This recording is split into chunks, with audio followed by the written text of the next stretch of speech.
Thanks you for staying to your station, the Africa Independent Television, and welcome to your program, Security Watch Africa. Only on this channel and on this program, we'll bring you that news about information and news about security and the analysis on what is happening in Africa in area of security. This week will not be an exception. Rather, this week we have interesting topic to look into and exciting reports bringing to you. We'll be looking at possible breakdown of law and order in Rivers State with the situation that is playing out there since 2 days now. Rivers State is in the south zone of Nigeria, and what is happening there is not what every sane human being should encourage, and we believe that something needs to be done urgently. So we'll be having a telephone conversation on that, on what is happening over there. But meanwhile, we'll be bringing you reports from the Nigerian from the Army War College Nigeria, where with the graduation of the course 824 that just took place yesterday here in Abuja. I'll sit back as Julie Daniels brings the report. Contrary to the news that went round on both conventional, online and social media, alleging illegal detention and dehumanization of ex-seaman Abbas Haruna, the Defense Headquarters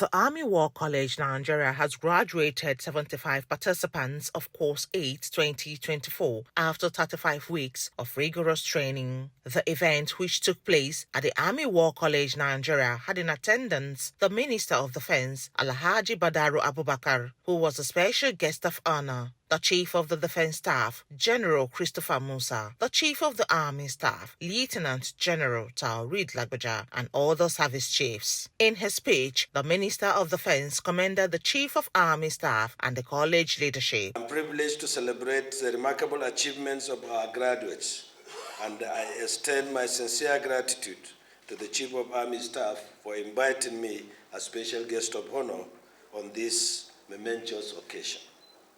I would also like to commend the Commandant of the Army War College, Nigeria, and members of the college faculty for their unwavering dedication towards successful completion of this course.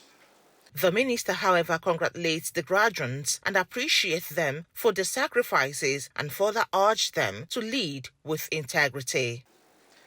To the graduates, I extend my heartfelt congratulations for this marvelous achievement and career accomplishment. Your journey to this moment involved 35 weeks of rigorous training, intellectual stimulation and growth, as well as personal sacrifices.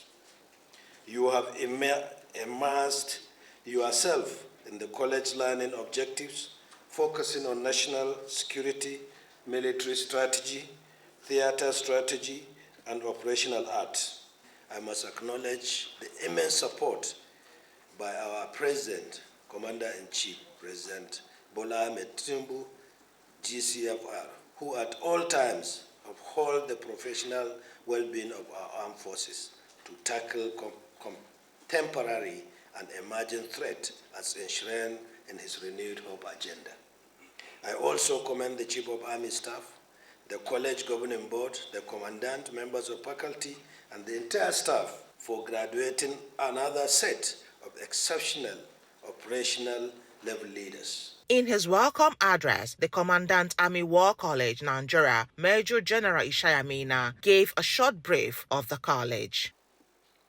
The Army War College Nigeria was established in 2017 as the highest professional military education institution of the Nigerian Army, with the mission to produce well-trained, educated, and inspired operational level leaders for the Nigerian Army. In this regard, in about 7 years of its existence, the college has trained a good number of operational level senior military officers whom, from the feedback in the field, are making significant contributions in our operations across the country. He thanked the Chief of Army Staff for his continuous support. These successes were only possible because of the passion and support to the college by the Chief of Army Staff, who have continued in placing training to be one of the top priority of the Nigerian Army. This is no surprise, as the Chief of Army Staff command philosophy captured training as one of the key focus as he envisions to transform the Nigerian Army into a well-trained, equipped, and highly motivated force towards achieving our constitutional responsibilities within a joint environment. We therefore thank the Chief of Army Staff for this direction and unwavering support to the Army War College Nigeria, which makes us achieve several milestones. Major General Mina congratulates the graduates for their performances.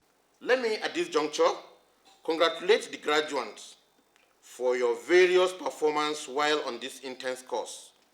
You must be really proud of yourselves for this laudable achievement. High point of the event was conferment of fellowship on the graduates, presentation of certificates, and presentation of the Chief of Army Staff Award Prize. Shirley Daniels, Security Watch Africa.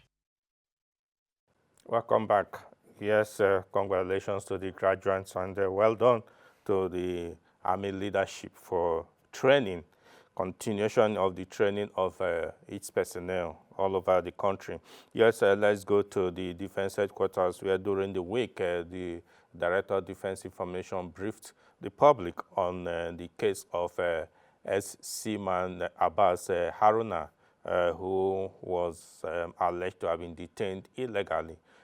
The Defense Headquarters have just put the record straight. Sit back as Elizabeth Tanko brings us the report. Contrary to the news that went round on both conventional, online and social media, alleging illegal detention and dehumanization of ex-seaman Abbas Haruna, the Defense Headquarters have come out to put the record straight on legal matters regarding the ex-seaman. On Wednesday, 2nd October 2024, the Director of Defense Information, Brigadier General Tukur Gusau, briefed the media on the genesis and current state of the ex-seaman Abbas Haruna's case. Let me at this point intimate you that the case involving ex-seaman Abbas Haruna started when he was found misbehaving during a parade. Specifically, the ex-rating was part of the parade during a coordinating conference of the commanding officer when he was addressing troops of exercise I am Apatuma, preparing for an operation. While the commanding officer was addressing the troops, the ex-rating continuously interrupted the address, which warranted the commanding officer to direct him to report to the country. However, the rating refused to obey the order. Thus, the commanding officer directed his arrest, but the ex-rating resisted and expanded 16 rounds of ammunition belonging to the Nigerian Navy, with the aim of preventing other soldiers from taking him into custody. Consequently, investigation was conducted and the ex-rating was recommended to be tried by court-martial. The ex-rating was eventually tried by a general court-martial from 20th December 2022 to 7 February 2023. Notably, the trial of ex-seaman Abbas Haruna by the general court-martial was based on the authority that as certain personnel, he was subject to military laws. Brigadier General Gusau disclosed that ex-seaman Abbas was arraigned before a general court-martial (GCM) on 3-count charges. Ex-seaman Abbas Haruna was arraigned before the general court-martial on 3-count charges of disobedience to particular orders, resistance to arrest, and offences in relation to public service property, contrary to Section 56, subsection 1, Section 86, subsection 1, and Section 66, subsection C of the Armed Forces Act, CAP 820, Laws of the Federation, 2004. Following his arraignment and subsequent trials, X-Rating pleaded guilty to the charges and was found guilty by the GCM. Having read this count 3 to you, tell this court, do you understand the charge, or should I read it again that you don't understand?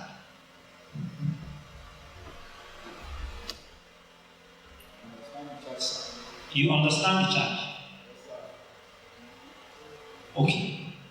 Having informed the court that you understand the charge, how do you plead? Guilty or not guilty on that charge? We are giving you another leverage, another time, another opportunity to make your plea, because this is a proceedings for change of plea. If actually you want to change your plea in this charge, you have told the court you understand the charge. Is it not? Yes, sir. How do you plead to this charge? Guilty or not guilty? Guilty, sir. Never justice, mercy.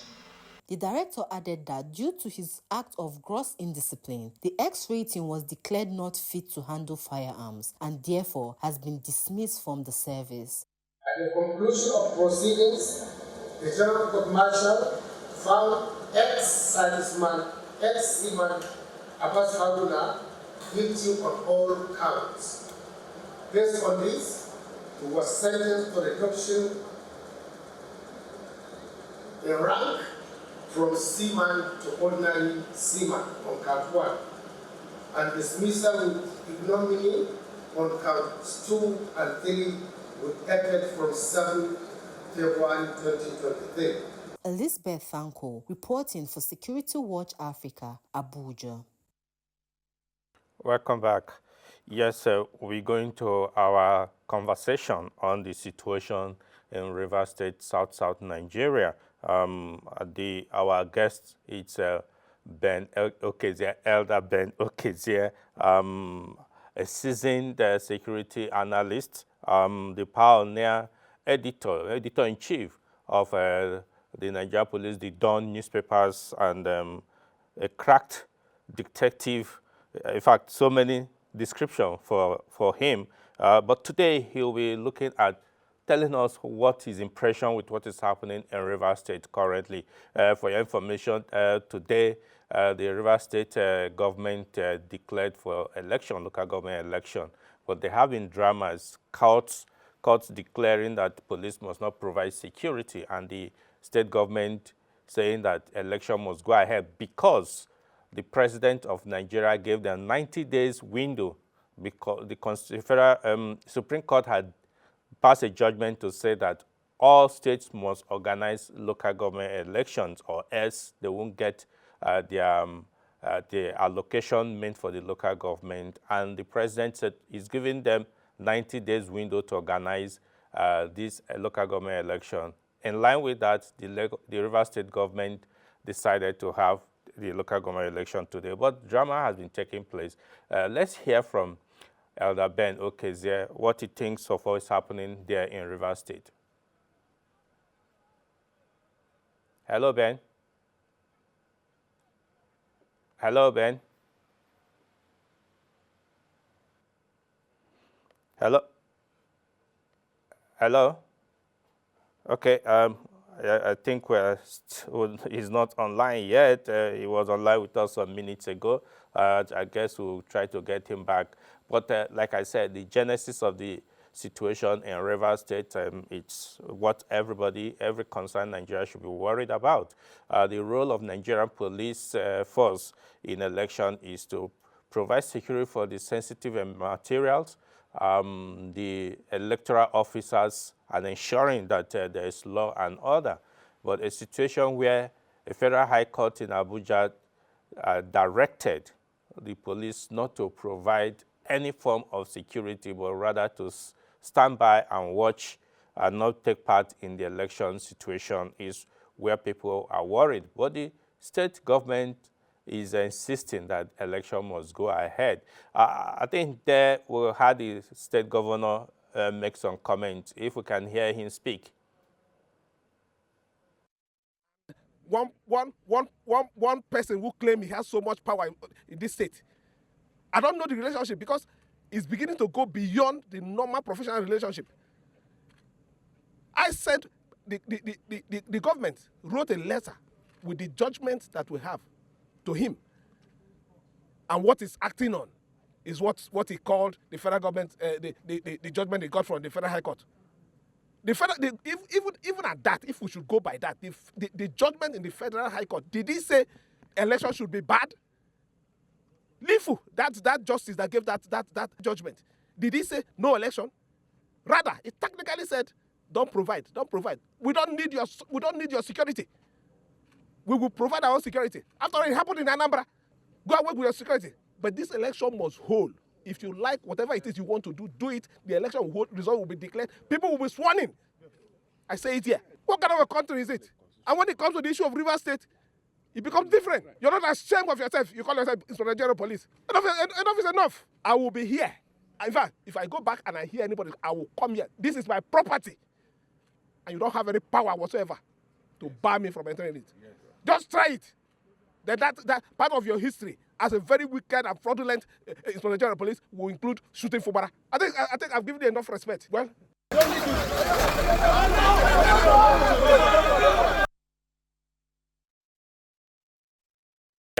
Yes, you had the executive governor of Rivers State there, Siminalayi Fubara, making some very pertinent comments over there of situation, the drama, I will call it, that is happening in Rivers State. Yes, Elder Ben Okezie is back on the line. Hello. Hello, good day. Yes, it's good to have you back on the line. I don't know if you had my initial question. What is your view with what is playing out in Rivers State currently? I think it calls for the urgent intervention of the federal government because if we leave that state alone, the way I'm analyzing the whole thing, it might erupt in something that would not be good for that area of the country. And you know how volatile that area used to be. So, and then the federal government should, and the elders of that state should quickly call the governor and then, sit him down and have a good talk with him. Now, Nigeria is a federated country, a country that's made up of federated states, and the governor is saying that the states, of course, the Constitution has given the states the power to organize the local government elections. So are we saying that federal government should intervene in this situation and the state should back down? No, that the Constitution warrants that every governor should handle his own state. You see, this is one of the reasons why those who are against state police, this is one of the reasons, because they believe that they are believing that state governors will hijack the state police and use it at their own for their own for several reasons they have, So, but the thing is that we have a federated that does not preclude the federal government from intervening when he knows that the whole country might be affected in such an insecure situation.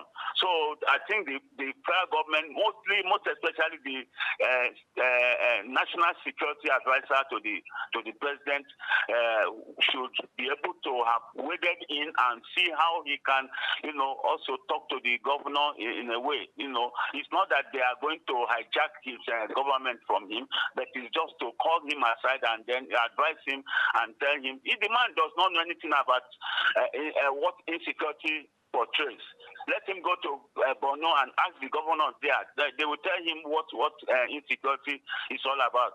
Because what is attracting, in a way, because that place is a very volatile area. The youths there, It's not that he has given them job. Many of them are ready to do his bidding, and many of them are ready to do the bidding of the other party whatsoever. So they should not in any way allow that place to be set on fire. The way he's bragging, he's shouting, and then parading himself as if nobody can talk to him. No, it's not done like that. That you are a governor, you are governor the people, and the people put you there. So if the people say, cool down, governor, he must cool down. He has to cool down. Now, let us look at his reasons. I think the governor is bringing out some reasons, which is that he must meet the deadline that is given to abide with the Supreme Court judgment and also the window the president gave to the governors. Now, I think he's alleging that a certain person who is the minister of the Federal Capital Territory is interfering because the minister had said he didn't want a local government election to take place in Rivers State because of his own personal interest. Now, how do we do this? He's accusing the police of intervening, trying to create chaos in the state, and we now have seeking the federal government to also intervene. How do we balance these interests? Now, you see, if you suppose so many and analyze so many things, the former commissioner for police in Rivers State was removed to Federal Capital Territory. So if he was still there, they would have said he's doing the bidding, direct bidding of the IG, or of the former minister who worked when we worked, maybe he worked with him, so to say. But what I'm saying in effect is that the minister should also have been by now. One would have expected the president, before leaving the country, would have called the minister. The president knew that this local government election was going to hold. So one expected the president to have called the minister and asked him to wash his hand away from whatever is going to transpire in Rivers State, and allow that gentleman, the governor, because they are the ones instigating the governor, so to say. Because the governor, yes, he wants to make sure that he obeys the Supreme Court this thing, but must he obey the Supreme Court this thing, with the blood of the people? Must he obey the Supreme Court judgment because, and use people to, is it not human beings that he's going to use to carry out the election? So what we are saying is that all of them, it's either the federal government should, or whosoever is in power should stop that local government election for now, and until everything is settled before they can, after all, if they don't do the election, it doesn't mean that the state will not continue to run. It doesn't mean that those who will be sworn in will not be sworn in at the end of the day. But the thing is that let there be peace. Let there be peace in Rivers State. Yeah, okay. Yeah, I must say that your view is quite noted. I'm sure that those that are listening, the police, they are listening, they are watching this program. The Rivers State government, they're also watching. The federal government, they're also watching. But you have proposed the solution, and I believe that they will imbibe with your suggestions. Thank you so much, Elder Ben Okezie, for joining us. Let me also quickly add the intervention of the state governor, the former state governor, who is now the minister for FCT. He is becoming something that many people are saying, what exactly is his interest? If as the minister for FCT, if you want to go back to contest election, why not go back and then you can start again? But must you disrupt the government of another person just because you want something for your own betterment? It's not done like that. It should face FCT. We are still asking that the FCT is not well developed. Most of the local governments, or not even one factory in anywhere, it should concentrate and do the FCT so that people can say, okay, he has done well here. Then if he's going to, after he's not going to contest any other election in Rivers State, if he wants to go become the president, then he can now have something to as his own scorecard to say, yes, this is my scorecard. This is what I did in FCT. But not to intervene. He's making that man to look as if he cannot do anything, as if he cannot, he can't rule that state. How can anybody rule a state in a state of anarchy and where there's no peace? It's not fair now. If you allow the man to rule, and the man too should go down, and all these graduates will also stop. All right, thank you so much once again. Yes, really, you have just said it there. I think the both parties must look for a path for peace, for the common interest of the people. Thank you so much, Elder Okezie, for your contributions. Yes, viewers, we must leave for other programs to continue. If you have joined us, try to join us again next week when we bring you another exciting edition. Until next week, I say thanks for staying tuned and bye for now.